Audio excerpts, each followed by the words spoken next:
দর্শক আপনাদেরকে যুক্ত করেছি কারণ বাজারের পেট্রো বাংলার সামনে থেকে। আপনারা জানেন গত শনিবার এই পেট্রো বাংলার যারা আউটসোর্সিং কর্মী রয়েছে তারা তাদের যে স্বায়ত্তশাসিত 13টি কোম্পানিতে ঠিকাদার মুক্ত নিয়োগের দাবিতে জাতীয় প্রেস ক্লাবের সামনে একটি শান্তিপূর্ণ অবস্থান কর্মসূচি তারা পালন করছিল। তাদের সেই অবস্থান কর্মসূচিতে পুলিশ তাদের উপরে জলকামান এবং টিয়ারশেল নিক্ষেপ করে তাদেরকে ছত্রভঙ্গ করে দিয়েছিল এবং তারই প্রতিবাদে তারা আজকে পেট্রো বাংলার সামনে অবস্থান নিয়েছেন।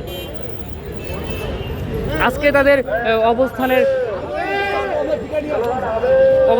যে মূল কারণ সেটি তারা পুলিশ তাদের উপরে যে অতর্কিত হামলা করেছিল সেই হামলার প্রতিবাদে কিন্তু তারা আজকে এই পেট্রো বাংলার সামনে অবস্থান নিয়েছেন এবং স্লোগানের মাধ্যমে তাদের দাবি জানাচ্ছেন।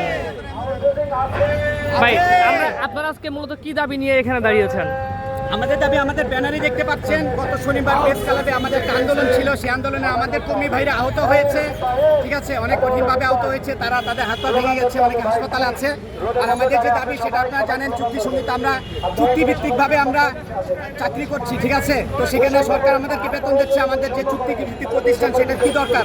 এছাড়া আমরা বিগত 6 থেকে 8 বছর যাবৎ আমরা বোনাস পাচ্ছি না, প্রতিটা ঈদ করছি, সেই ঈদে আমরা বোনাস পাচ্ছি না। আমাদের ওভারটাইম ছিল, সেই ওভারটাইম বন্ধ করে দেওয়া হয়েছে, আমাদেরকে একবারে পিছনে থেকে ফেলা হয়েছে।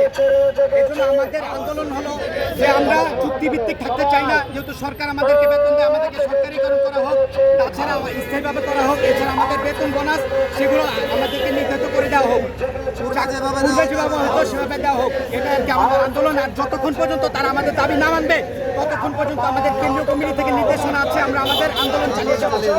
আপনারা কি এখানেই আন্দোলন করবেন নাকি অন্য কোথাও?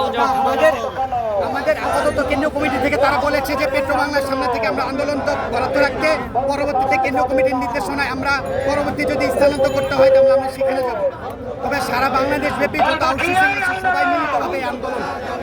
দর্শক, আপনারা শুনছিলেন এখানকার একজন আউটসোর্সিং কর্মী, তিনি বলছিলেন যেহেতু আমাদের সরকার থেকে আমাদের বেতনটি হয়, তাহলে আমরা কারো আন্ডারে, কোনো ঠিকাদারের আন্ডারে কাজ করতে চাই না এবং যতক্ষণ পর্যন্ত আমাদের এই এক দফা দাবি মেনে নিয়ে আনা হবে ততক্ষণ পর্যন্ত আমরা এখানে অবস্থান করব এবং তাদের যে কেন্দ্রীয় কমিটি রয়েছে তাদের কেন্দ্রীয় কমিটির সিদ্ধান্ত মোতাবেক তারা তাদের পরবর্তী যে কর্মসূচি রয়েছে সেই কর্মসূচি ঘোষণা করবেন।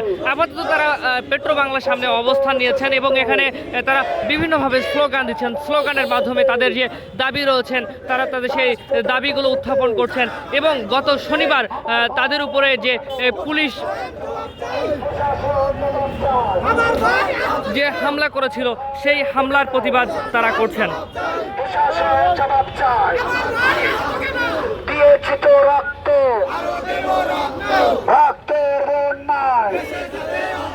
দিয়েছি তো